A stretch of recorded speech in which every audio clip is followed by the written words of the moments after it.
One day, the beautiful prince and the manly prince went for a brief stroll across the city when they noticed a very poor-looking priest begging. They offered to help. After witnessing his state, the manly prince pitied him and offered him a bag full of 100 gold coins. When the priest saw how happy the manly prince was, he thanked him.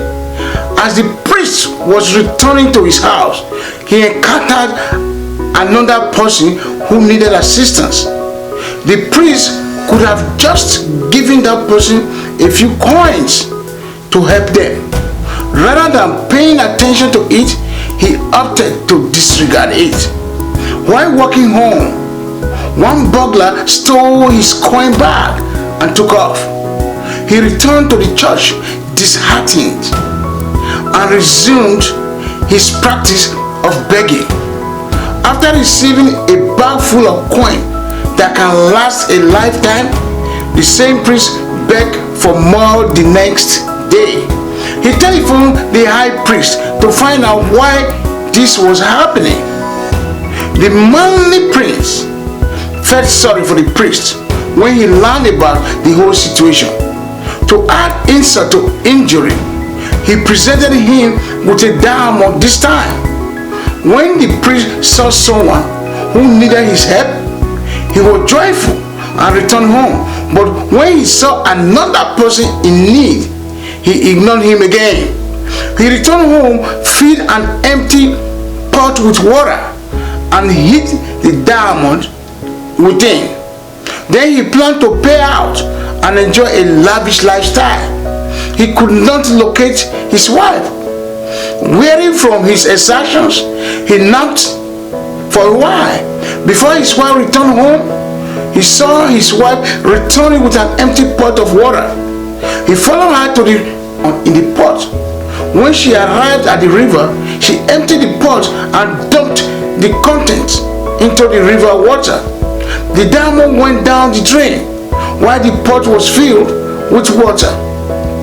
After waking, the priest sought for the pot to see if there was a diamond in it, and he asked his wife about it.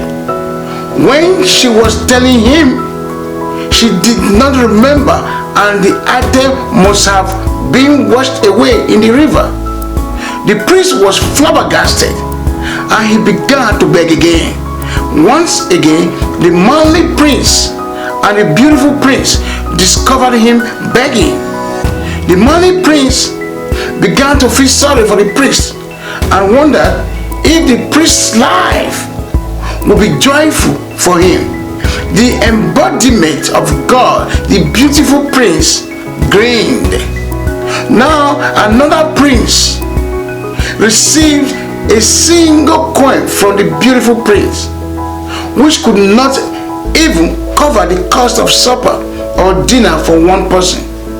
The beautiful prince replied to manly prince, "My devotee, I gave him gold coins and diamonds, which could have provided him with a prosperous life, but it failed to do so.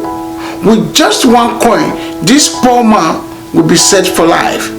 The beautiful prince smiled and instructed the manly prince to go with the priest, who was following him, and investigate. On the way, the prince was reflecting on the fact that only one penny of the beautiful princess that he received might be used to pay for a single person's lunch. What good could that do him? While on the subject of fishing, he noticed a fisherman who was taking a fish out of his net. The fish was clearly in distress. He felt pity for the fish. He concluded that a single cent wouldn't fix my problem, so he left the fish to live out his days. In exchange for the fish, the priest compensated the fisherman. He brought his small pot of water to the river with him, then placed the fish in it. In order to prevent itself from drowning, the fish was unable in getting out of the small container of water. and proceeded to eject a diamond from his mouth. A priest had a great excitement and enthusiasm as he exclaimed, "I've got it, I've got it." Near that time, the criminal who had stolen the bag of 100 gold pieces from the priest was also passing through. He believed that the priest might catch him and land him in hot water. His nerves got the better of him and he fled to the nearest clergyman. After making amends to the priest, he returned the bag he had been carrying containing 100 gold coins. When the priest saw this, he couldn't believe what had happened. Upon understanding everything, the manly priest remarked, "Oh Lord, I now have a better grasp of your divine plan." What I like about this story is that don't pass up the opportunity to aid others when you have the resources to do so. The good things you do for others will eventually be returned to you. Thank you.